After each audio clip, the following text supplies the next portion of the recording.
योग भगवद गीता 12वां अध्याय श्लोक संख्या 12 से चर्चा करेंगे।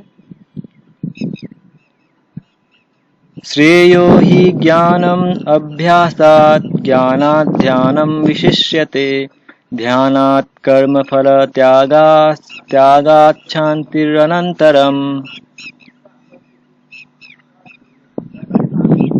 यदि तुम यह अभ्यास नहीं कर सकते तो ज्ञान के अनुशीलन में लग जाओ, लेकिन ज्ञान से श्रेष्ठ ध्यान है और ध्यान से भी श्रेष्ठ है कर्म फलों का परित्याग, क्योंकि ऐसे त्याग से मनुष्य को मन शांति प्राप्त हो सकती है। हरे कृष्ण।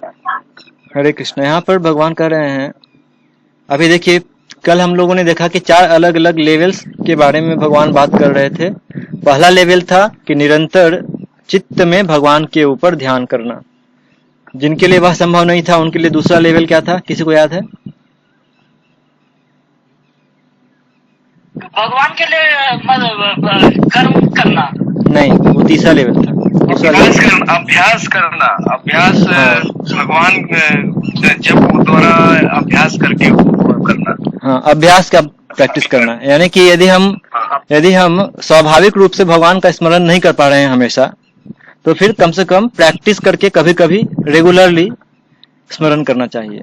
जो बहुत एडवांस्ड हैं वो लोग बिना कुछ प्रैक्टिस किए, मतलब वो हमेशा ही भगवान का स्मरण करते रहते हैं। लेकिन जो लोग ऐसा नहीं कर पा रहे हैं तो उन लोगों को कम से कम एज ए रूल नियम बना करके रोज गुरु के निर्देशन में नियमित रूप से भगवान का साधना करने के लिए जो भी चीजें दी जाती हैं उसको करना चाहिए, गुरु और शास्त्र के निर्देशन में नियमित रूप से। जैसे कि जप करना, प्रातः काल उठना, मंगल आरती करना या जो भी अन्य चीजें हैं वह गुरु के निर्देशन में वह पालन करते हैं। तो ये दूसरा लेवल था। फिर यदि उसको कोई फॉलो नहीं कर सकता तो तीसरा लेवल था कि व्यक्ति को कृष्ण कर्म करना चाहिए, कृष्ण के लिए कार्य करना चाहिए। और यदि कोई वह लेवल भी फॉलो नहीं कर सकता है तो चौथा लेवल था कि व्यक्ति को त्याग करना चाहिए, शुभ कार्यों के लिए त्याग करना चाहिए। जैसे कि प्रभुपाद जी ने लिखा कि हॉस्पिटल खोलना, कुआं खोदना, वृक्ष लगाना, इन कार्यों में सहयोग करना चाहिए ताकि धीरे धीरे वह उच्चतर स्तरों तक पहुंच सके।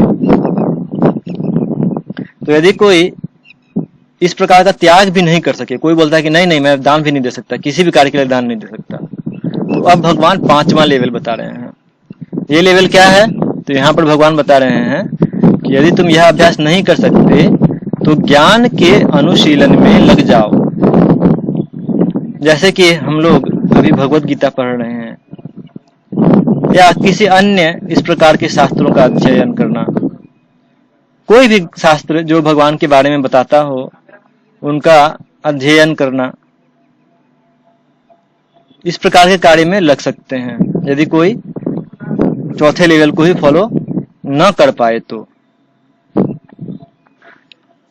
वैसा करने से भी मनुष्य धीरे धीरे उच्चतर स्तरों को प्राप्त करते हुए भगवान को प्राप्त कर सकता है। तो यहाँ पर जो ज्ञान की विधि बताई गई है वह क्रमिक विधि है। ज्ञान मतलब जनरली ज्ञान के अनेक रास्ते होते हैं, तप करना, फिर ध्यान करना या अन्य कई चीजें हो सकती हैं, या फिर ग्रंथ पढ़ना। तो इन तरीकों से लग करके मनुष्य धीरे धीरे आगे बढ़ सकता है। तो यह एक क्रमिक विकास की विधि है। धीरे धीरे आदमी इसमें प्रगति करेगा और भगवान को प्राप्त कर सकेगा। जबकि दूसरी विधि जो थी वह जो सबसे पहले भगवान ने बताया था वह डायरेक्ट विधि है। तो यदि डायरेक्ट विधि संभव नहीं है तो कम से कम इनडायरेक्ट विधि को भी पालन करना चाहिए ताकि आस्ते आस्ते ही सही भगवान को वह समझ सके।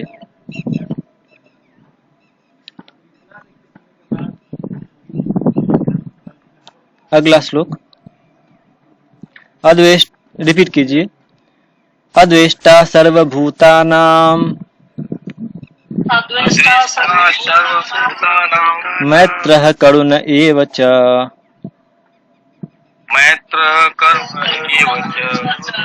निर्ममो निरहंकारो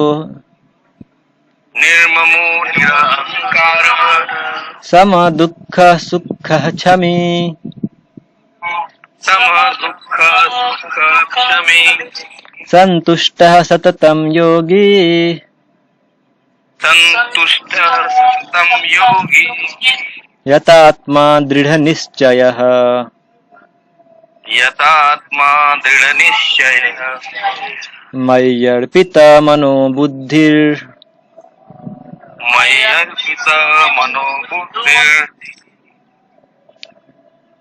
यो भक्तः स मे प्रियः यो मद्भक्तः स मे प्रियः। अनुवाद। हरे कृष्ण।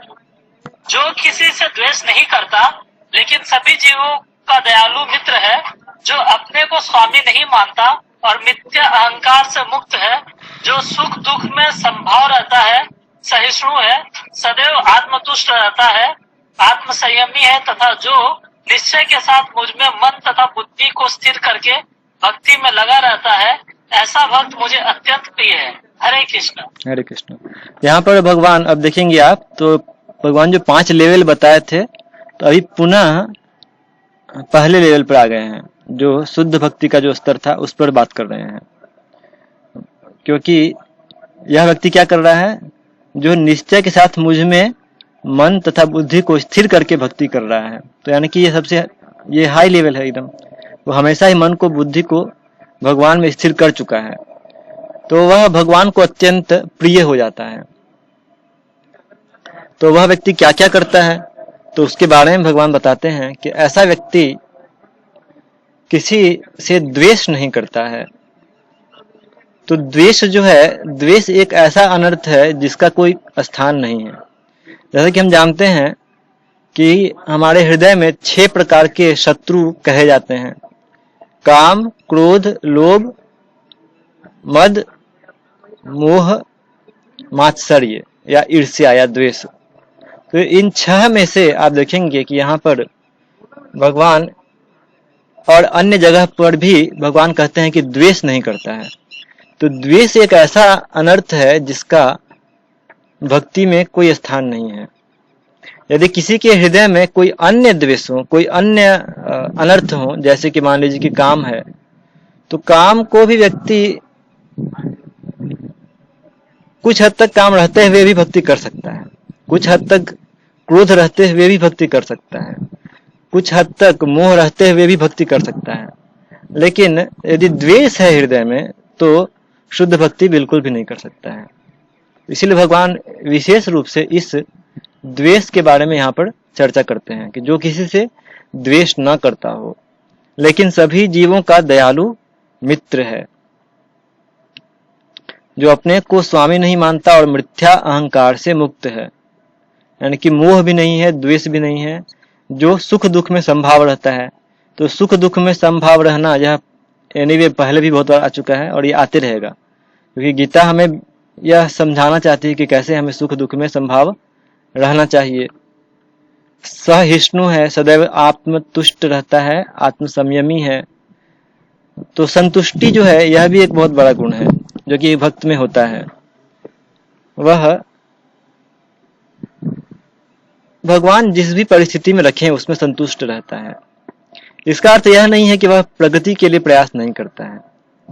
वह हो सके तो अपना कर्तव्य समझ करके प्रगति के लिए प्रयास करे, लेकिन प्रयास करने के साथ साथ वह जिस भी परिस्थिति में है उसमें संतुष्ट भी रहता है।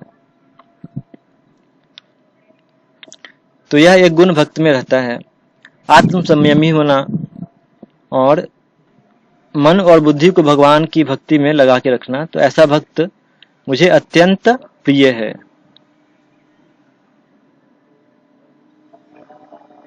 रूपा जी तात्पर्य में लिखते हैं कि शुद्ध भक्त किसी भी परिस्थिति में विचलित नहीं होता, नहीं वह किसी के प्रति ईर्ष्यालु होता है, न वह अपने शत्रु का शत्रु बनता है। तो यह शुद्ध भक्त का एक लक्षण है कि वह अपने शत्रु का भी शत्रु नहीं बनता है।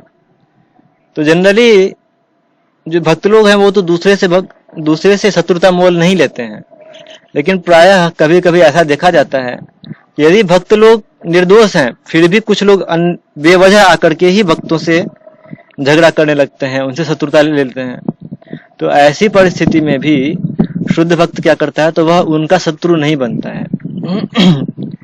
जो शत्रु है वह हो सकता है कि बिना किसी कारण ही शुद्ध भक्त का शत्रु की तरह कार्य करे, लेकिन फिर भी शुद्ध भक्त ऐसे शत्रु के लिए एक शत्रु की तरह कार्य नहीं करता है।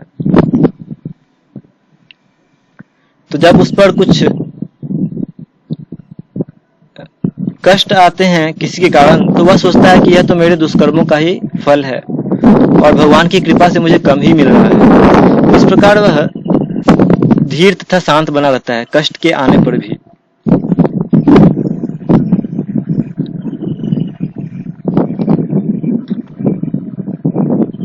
तो ये जो गुण हैं यह एक भक्त को अत्यंत प्रिय बनाते हैं।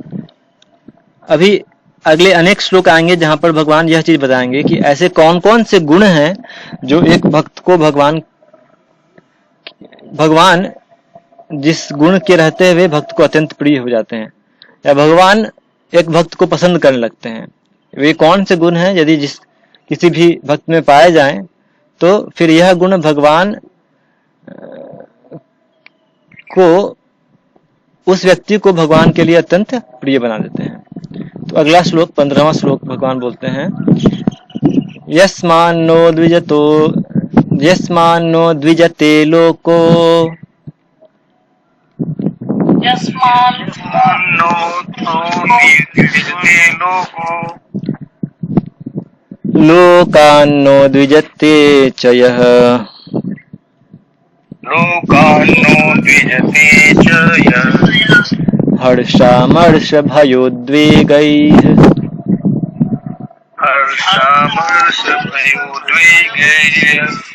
मुक्तो यः स च मे प्रियः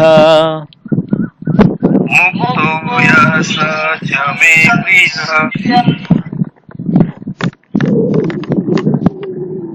हरे कृष्ण। इससे किसी को कष्ट नहीं पहुंचता तथा जो अन्य किसी के द्वारा विचलित नहीं किया जाता, जो सुख और दुख में भय तथा चिंता में अनुभव रहता है, वह मुझे अत्यंत प्रिय है। हरे कृष्ण।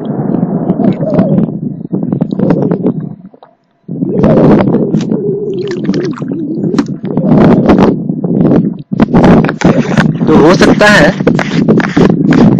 कि कोई व्यक्ति एक भक्त के लिए शत्रुवत कार्य करे, वह भक्त को परेशान करे, लेकिन फिर भी भक्त जो है वह ऐसा कार्य नहीं करता है जिससे कि उसको कष्ट पहुंचे। एक भक्त सबके लिए ही हित कार्य करता है, उसके हित के लिए ही कार्य करता है। जैसे कि कुछ श्लोक पहले आया था, सर्वभूत हिते रता। भगवान यह चीज 2 श्लोकों में कहते हैं, सर्वभूत हिते रता, अर्थात एक भक्त जो है वह सभी जीवात्माओं के हित के लिए कार्य करता है। तो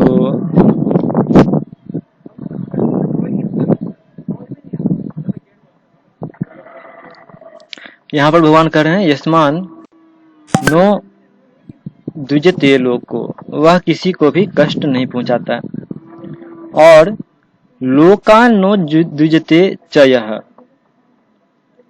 तो एक तो वह स्वयं किसी को उद्विग्न नहीं करता है, लेकिन वह इसके साथ साथ किसी दूसरे के द्वारा भी उद्वेग में नहीं आता है। तो बहुत समय ऐसा पाया जाता है कि हो सकता है कि कोई व्यक्ति सदैव दूसरों के भले के लिए कार्य करे, तो इसलिए वह दूसरे को परेशान नहीं करता है, लेकिन ये जमाना इतना बदमाश है कि ऐसे लोगों को भी वो परेशान करने पीछे लगे रहते हैं और इतने कष्ट डालते हैं उसके जीवन में कि वह बेचारा उद्विग्न हो जाता है। लेकिन शुद्ध भक्त में क्या गुण होता है, तो वह दूसरों के द्वारा कभी भी उद्वेग को प्राप्त नहीं होता है।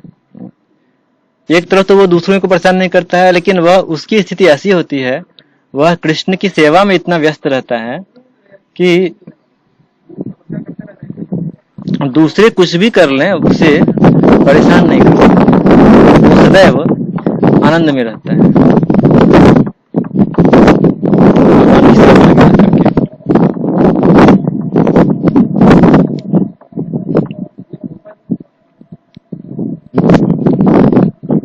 इसका एक उदाहरण देखने के लिए आता है कि जैसे कि एक बार क्या हुआ, तो एक बार भक्त लोग ऑस्ट्रेलिया में कीर्तन कर रहे थे सड़कों पर, और उनको पुलिस ने पकड़ करके जेल में डाल दिया कि आप लोग सड़कों पर कीर्तन नहीं कर सकते हैं।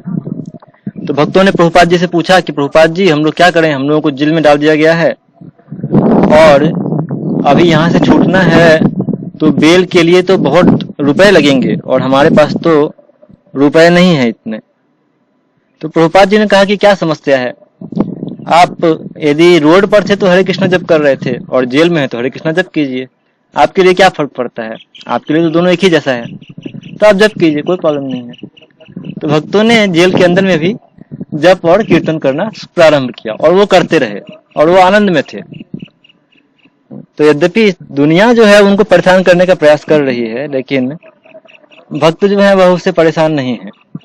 वह कृष्ण की सेवा करके सभी स्थानों पर ही सुखी हैं, वो अन्यों के उपद्रव से परेशान नहीं होते हैं।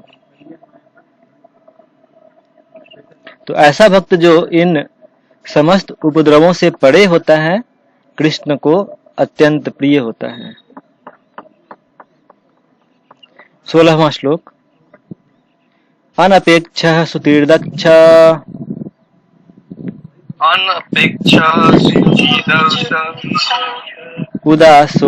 उदासीनो गतव्यथः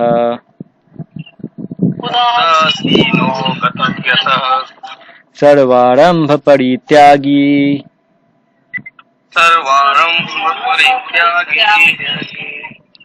यो मद्भक्तः स मे प्रियः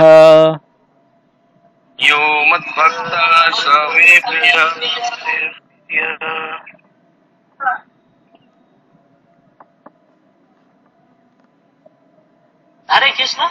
मेरा ऐसा भक्त जो सामान्य कार्यकलापों पर आश्रित नहीं है, जो शुद्ध है, दक्ष है, चिंता रहित है, समस्त कष्टों से रहित है और किसी फल के लिए प्रयत्नशील नहीं रहता, मुझे अतिशय प्रिय है। हरे कृष्ण। हरे कृष्ण। अनपेक्षः, इच्छा रहित है, शुचि शुद्ध है। तो उसके बाद में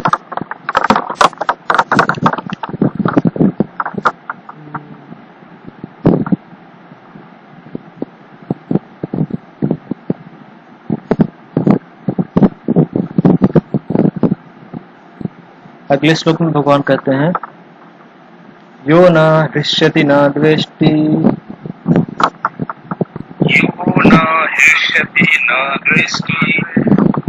न शोचति न कांक्षति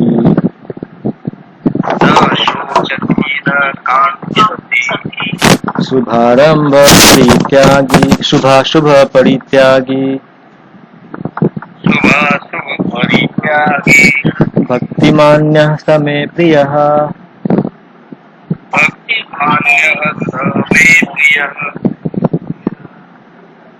जो न कभी हर्षित होता है न शोक करता है, जो न तो पछताता है न इच्छा करता है, तथा जो शुभ तथा अशुभ दोनों प्रकार की वस्तुओं का परित्याग कर देता है, ऐसे भक्त मुझे अत्यंत प्रिय है। हरे कृष्ण। हरे कृष्ण।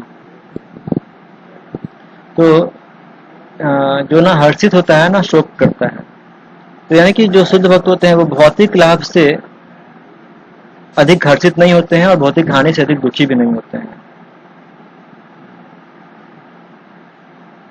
जो न शोक करता है न पछताता है, तो ऐसे लोग भौतिक चीजों के पीछे नहीं भागते हैं। भगवान के अरेंजमेंट से मिल गया तो अच्छी बात है, और न मिले तो भी अच्छी बात है, वह संतुष्ट रहता है।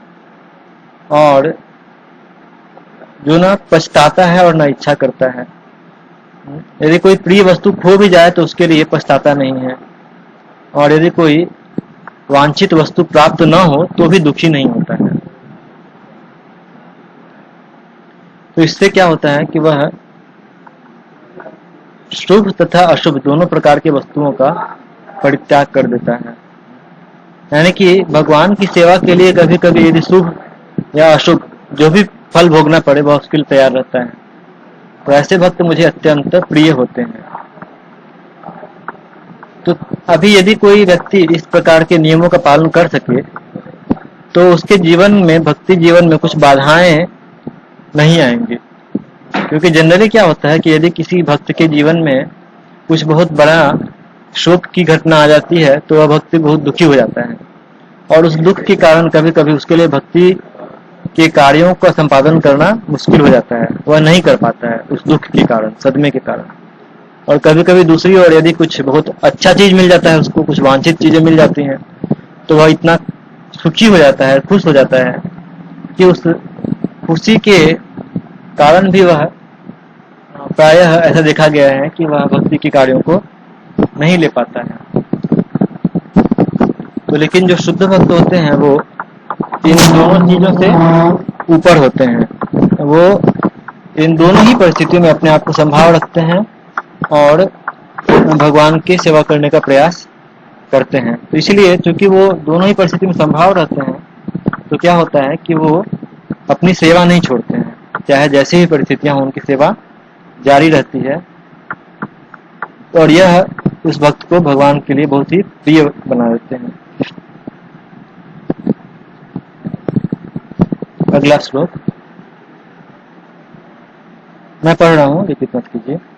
समशत्रौ च मित्रे च तथा मानापमानयोः शीतोष्ण सुख दुःखेषु समसंग विवर्जितः तुल्य निंदास्तुतिर्मौनी संतुष्टो येन केनचित् अनिकेतः स्थितिर्मतिर् भक्तिमान में प्रियो नरः।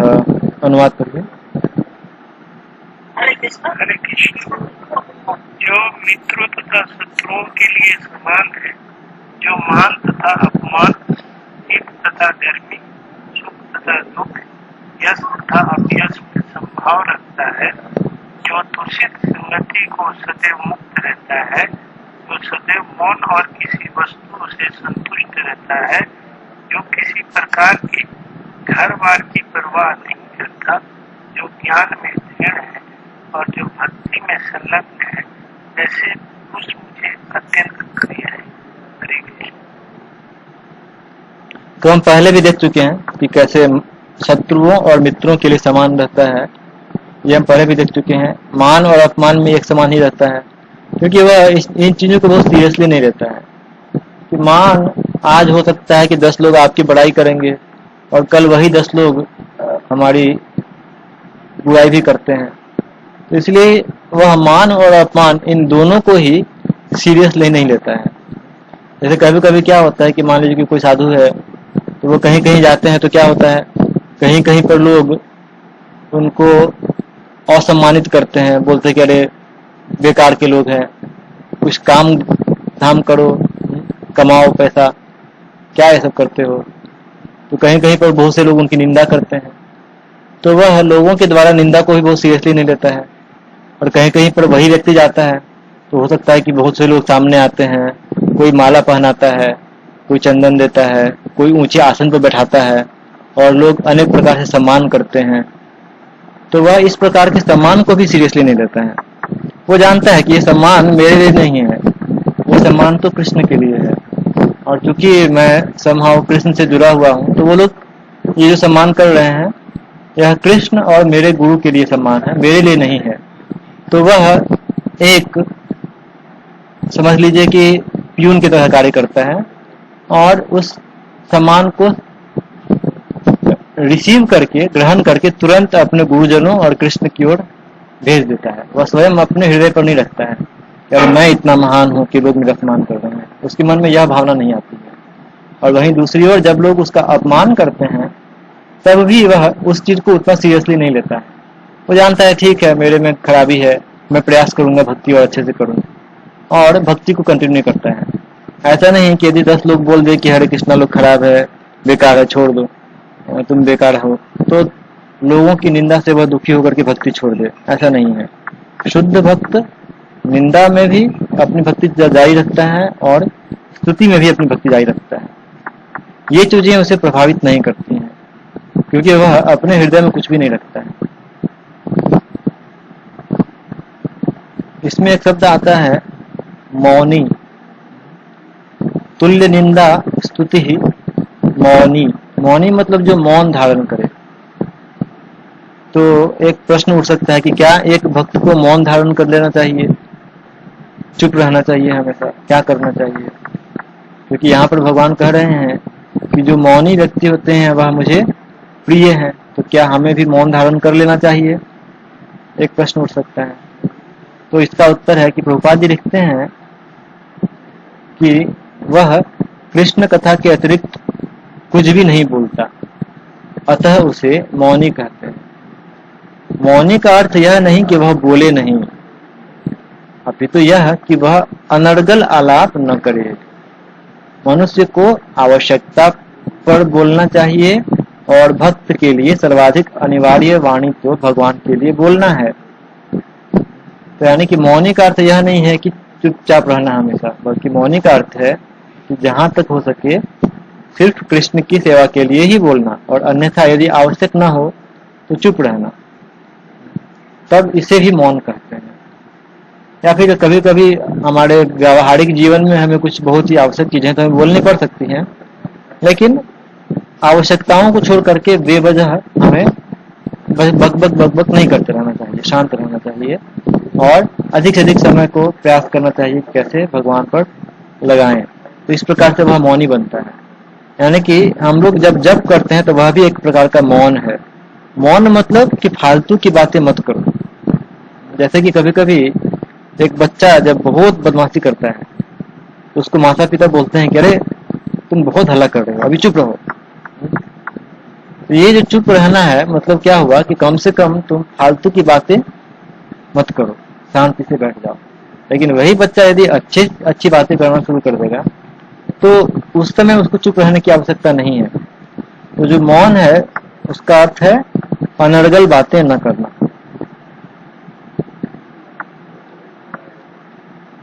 फिर अनिकेतः स्थिर मति ही भक्तिमान में प्रियो नरः।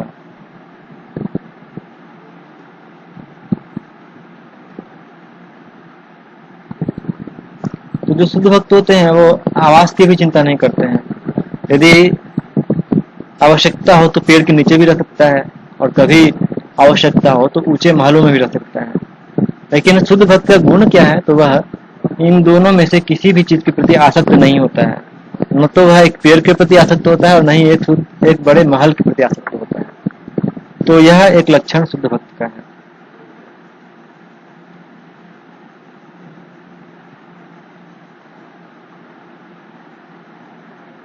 प्रभुपाद जी लिखते हैं कि भले ही भक्त के लक्षणों की कुछ पुनरावृत्ति हुई हो, जैसे कि कुछ चीजें लगता है कि दोबारा आ रही है ना, समभाव रहना, तुल्य निंदा स्तुति, तो ये सब दोबारा आ रहा है गीता में। प्रभुपाद जी लिखते हैं कि हाँ ये हो सकता है कि दोबारा आई हो, लेकिन यह इस बात पर बल देने के लिए है कि भक्त को ये सारे गुण अर्जित करने चाहिए, क्योंकि सद्गुणों के बिना कोई शुद्ध भक्त नहीं बन सकता है। हराव भक्तस्य कुतो महद्गुणा, जो भक्त नहीं है उसमें सद्गुण नहीं होता है, और जो भक्त कहलाना चाहता है उसे सद्गुणों का विकास करना चाहिए। तो यह अवश्य है कि उसे इन गुणों के लिए अलग से बाह्य प्रयास नहीं करना पड़ता, अपितु कृष्ण भावनामृत तथा भक्ति में संलग्न रहने के कारण उसमें ये गुण स्वतः ही विकसित हो जाते हैं। तो मतलब अभी आप देखें तो पिछले कुछ श्लोकों से भगवान अनेक गुणों की बात कर रहे हैं कि व्यक्ति को इन गुणों को विकसित करने का प्रयास करना चाहिए। तो यदि कोई इन गुणों को विकसित करता है तो वह भगवान को प्रिय हो जाता है। तो कोई व्यक्ति सोच सकता है कि अच्छा यदि ऐसी बात है कि हम इन गुणों को विकसित करने से भगवान को प्रिय हो जाते हैं तो क्यों ना अपना पूरा ध्यान अब इन गुणों को विकसित करने में लगाएं। तो प्रभुपाद जी कहते हैं कि नहीं, आपको इन गुणों को विकसित करने की आवश्यकता नहीं है अलग से, आप अपना प्रयास सिर्फ भक्ति को ही बढ़ाने में लगाएं। और यदि हम अपनी भक्ति को बढ़ाने का प्रयास करेंगे तो सिर्फ उतना करने से ही साइड बेनिफिट क्या होता है कि ये गुण भी अपने आप ही भक्त में आ जाते हैं। तो कहने का अर्थ है कि व्यक्ति को, भक्त को अलग से इन गुणों को विकसित करने का प्रयास नहीं करना चाहिए, विशेष रूप से भक्ति को छोड़ करके और इन गुणों को विकसित करने का प्रयास नहीं करना चाहिए।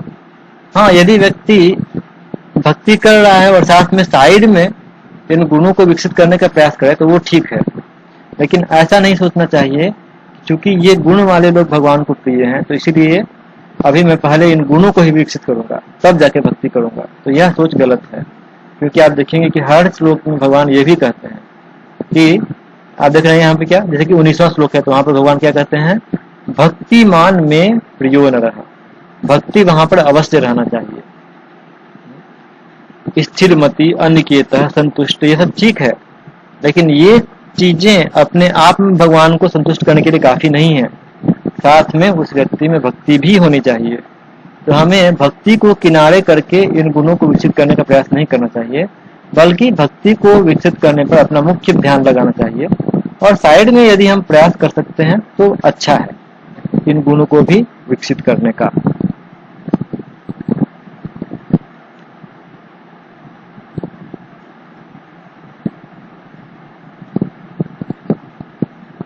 बीसवां श्लोक रिपीट कीजिए। ये तो धर्मामृतमिदम्, ये तो धर्मामृतमिदम् यथोक्तम पर्युपासते, यथोक्तम पर्युपासते, श्रद्धाना मत्परमा, श्रद्धाना मत्परमा, भक्तास्तेतीव मे प्रियाः, भक्तास्तेतीव मे प्रियाः।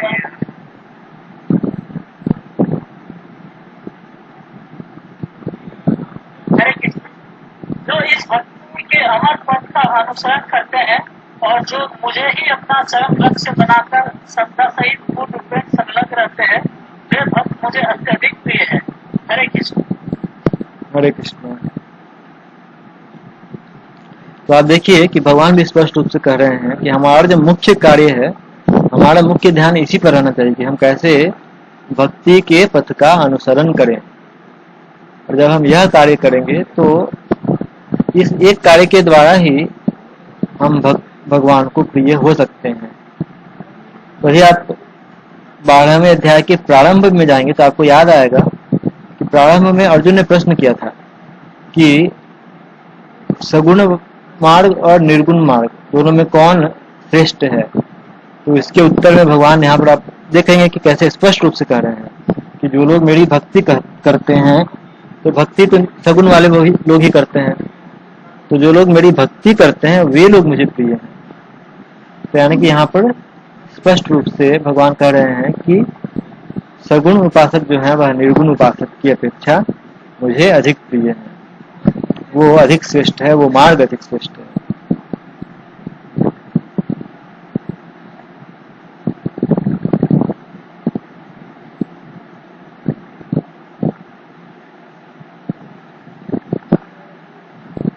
इसके तात्पर्य में प्रभुपाद जी बहुत अच्छी चीजें लिखते हैं।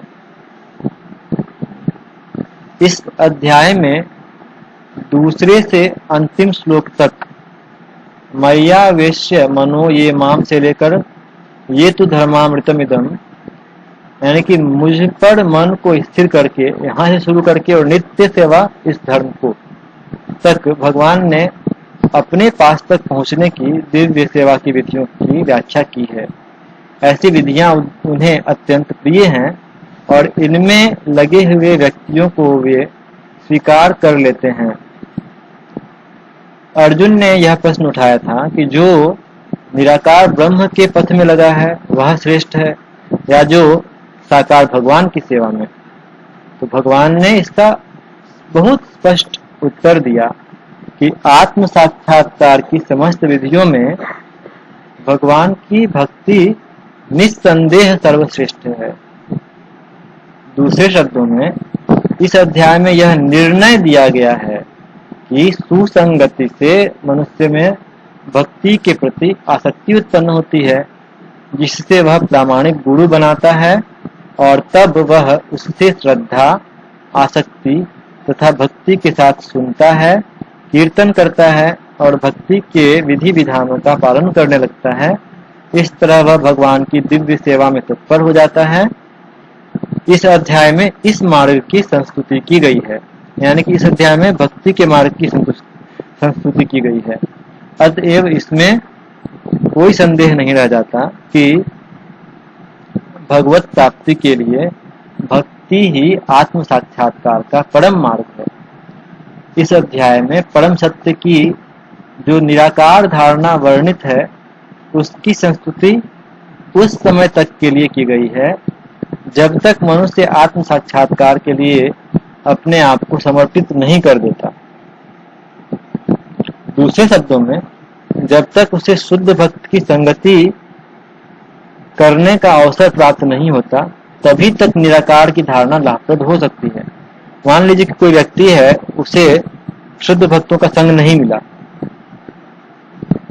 तो चूंकि भक्ति जो है वह शुद्ध भक्ति ही जानते हैं करना और उनका संग ही नहीं मिला, तो तब तो वह शुद्ध भक्ति नहीं कर सकता है। तो ठीक है, उस परिस्थिति में कम से कम तब तक के लिए वह निराकार की उपासना कर सकता है, लेकिन जैसे ही वह शुद्ध भक्त के संग में आए तो उसे निराकार की धारणा छोड़ देनी चाहिए। प्रभुपाद जी लिखते हैं, परम सत्य की निराकार धारणा में मनुष्य कर्म फल के बिना कर्म करता है और आत्मा तथा पदार्थ का ज्ञान प्राप्त करने के लिए ध्यान करता है। यह तभी तक आवश्यक है जब तक शुद्ध भक्त की संगति न प्राप्त हो। सौभाग्यवश यदि कोई शुद्ध भक्ति में सीधे कृष्ण भावनामृत में लगना चाहता है, तो उसे आत्म साक्षात्कार के इतने सोपान पार नहीं करने होते।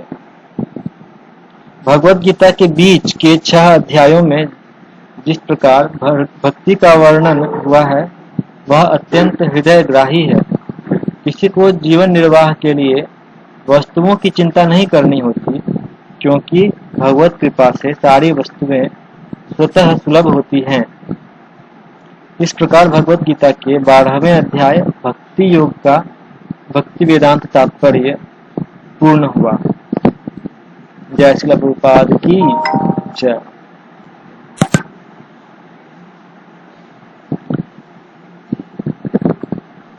तो यहाँ पर आप देखेंगे कि प्रभुपाद जी कह रहे हैं कि यदि कोई शुद्ध भक्ति में सीधे लग जाए तो उसे आत्म साक्षात्कार के इतने सोपान पार नहीं करने पड़ते। मतलब कि जैसे कि पहले यज्ञ करें, फिर यज्ञ करके देवताओं को प्रसन्न करें, फिर उसके बाद में ज्ञान मार्ग धारण करना, तपस्या करना, और फिर उसके बाद में अनेक प्रकार के व्रत करना, फिर उसके बाद में ध्यान करना, कर्मों का परित्याग करना, निष्काम कर्म करना। ये सब कार्य अलग अलग सोपान है जिसके माध्यम से कोई भक्ति तक पहुंच सकता है। सोपान मतलब सीढ़ियां हैं। लेकिन यदि कोई डायरेक्टली भक्ति करता है तो उसको इन सब अलग अलग चीजों को करने की आवश्यकता नहीं है। जो अलग अलग मार्ग हैं वो एक व्यक्ति को एक दिए हुए स्तर से लेकर के एक दूसरे स्तर तक पहुंचा सकता है। जैसे उदाहरण के लिए मान लीजिए कि एक सीढ़ी है, तो जो सीढ़ी 5वें तले पर है किसी बिल्डिंग के, तो वह उसे कहाँ तक लेके जाएगी? 5वें तले की सीढ़ी कहाँ तक लेके जाएगी? उसे 6ठे तले तक लेके जाएगी। और जो 6ठे तले की सीढ़ी है वो कहाँ तक लेके जाएगी? 7वें सीढ़ी तले तक लेके जाएगी, उससे ऊपर लेके नहीं जाएगी। तो एक दिया हुआ सोपान का सीढ़ी जो होता है वह एक व्यक्ति को एक दिए हुए स्तर से लेकर के उसके अगले स्तर तक ही लेकर के जाता है। जो ज्ञान है, ज्ञान जो है वह मार्ग एक व्यक्ति को निष्काम कर्म से प्रारंभ करके और ध्यान योग तक इसी सीढ़ी तक लेके जा सकता है। उससे नीचे पर ज्ञान योग कार्य नहीं करता है और उसके ऊपर व्यक्ति को वह लेके नहीं जा सकता है। तो अलग अलग जो सोपान है वह एक व्यक्ति को एक पार्टिकुलर लेवल से लेकर के एक पार्टिकुलर लेवल तक ही पहुंचाते हैं। जिस प्रकार से 5वें तले की सीढ़ी उस व्यक्ति को 5वें तले से 6ठे तले तक ही लेके जा सकती है एक बिल्डिंग के। लेकिन भक्ति जो है वह एक लिफ्ट की तरह होता है। तो भक्ति क्या करता है? तो भक्ति एक व्यक्ति को जीरो ग्राउंड फ्लोर से लेकर के और कहाँ तक लेके जा सकती है, तो सीधे टॉप फ्लोर तक लेके जा सकती है। भक्ति, इसका अर्थ ये हो गया कि भक्ति को जो है एक पापी व्यक्ति भी शुरू कर सकता है जिसके पास में कि कुछ भी गुण नहीं है। यहाँ पर भगवान ने अनेक गुणों का वर्णन किया है, लेकिन यदि किसी में इन सारे गुणों में से कोई भी गुण ना हो बल्कि अनेक दुर्गुण हो, उसने जीवन भर अनेक प्रकार के पाप किए हैं, तो वह व्यक्ति भी भक्ति का प्रारंभ कर सकता है। तो भक्ति जो है वो पापी व्यक्ति भी ले सकता है, वैसा व्यक्ति भी ले सकता है जिसने पाप कार्य करना छोड़ दिया हो, वैसा व्यक्ति भी ले सकता है जिसके पास में अनेक प्रकार की भौतिक इच्छाएं हैं, वैसा व्यक्ति भी ले सकता है जिसके पास में भौतिक इच्छाएं उसकी प्राय खत्म हो गई हो, ऐसा व्यक्ति भी ले सकता है जिसने कि अपने सभी भौतिक इच्छाओं को छोड़ करके और वह सिर्फ ज्ञान के मार्ग पे है। तो भक्ति को लेने का जो एंट्री है, तो भक्ति के स्कूल में एंट्री जो है वह माइनस भी वाले भी आ सकते हैं, जीरो वाले भी आ सकते हैं, प्लस वाले भी आ सकते हैं। कहीं से भी कोई व्यक्ति भी भक्ति कर सकता है और टॉप मोस्ट लेवल तक पहुंच सकता है। जबकि अन्य मार्गों में एंट्री के लिए कुछ प्री रिक्विजिट की जरूरत होती है। जैसे कि मान लीजिए कि कोई स्टूडेंट यदि 5वीं क्लास में एंट्रेंस चाहता है तो फिर स्कूल उससे निश्चय ही चौथे क्लास तक की परीक्षा लेगी विद्यार्थी की कि आपने चौथे क्लास तक की पढ़ाई की है कि नहीं की है। जैसे कि मान लीजिए कि यदि कोई व्यक्ति चाहता है कि वह कर्म कांड को फॉलो करे, तो कर्म कांड को भी फॉलो करने के लिए एक टेस्ट होता है कि क्या आप कम से कम वर्णाश्रम में जो पाप कार्य हैं उन्हें छोड़ चुके हैं कि नहीं छोड़े हैं। यदि कोई व्यक्ति पाप कार्य में संलिप्त है तो ऐसे व्यक्ति कर्म कांड को ही फॉलो नहीं कर पाएंगे। तो जो अन्य विधियां होती हैं तो उसमें एंट्री का एक लेवल होता है कि मिनिमम क्वालिफिकेशन कुछ फिक्स रहता है, इतना तो मिनिमम क्वालिफिकेशन रहना चाहिए, और वह प्रोसेस जो है उसको मैक्सिमम कहाँ तक पहुंचाएगा उसका भी एक लिमिटेशन रहता है कि अधिक से अधिक यहीं तक पहुंचा सकता है, उससे ऊपर नहीं लेके जा सकता है। लेकिन भक्ति जो है वह क्या करती है, तो भक्ति एक व्यक्ति को मिनिमम जो लोएस्ट लेवल पॉसिबल है, पापी से पापी व्यक्ति, महापापी व्यक्ति भी जो है वह भी यदि भक्ति कार्य प्रारंभ करता है तो क्या होगा, उसके प्रभाव से वह एक महान आत्माएं बदल जाएगा। जैसा कि हमने पहले भी गीता में ही पढ़ा था, अपि चेत सुदुराचारो भजते मान अनन्य भाग साधुरेव सब मंतव्य सम्यक व्यवस्थितो ही सह।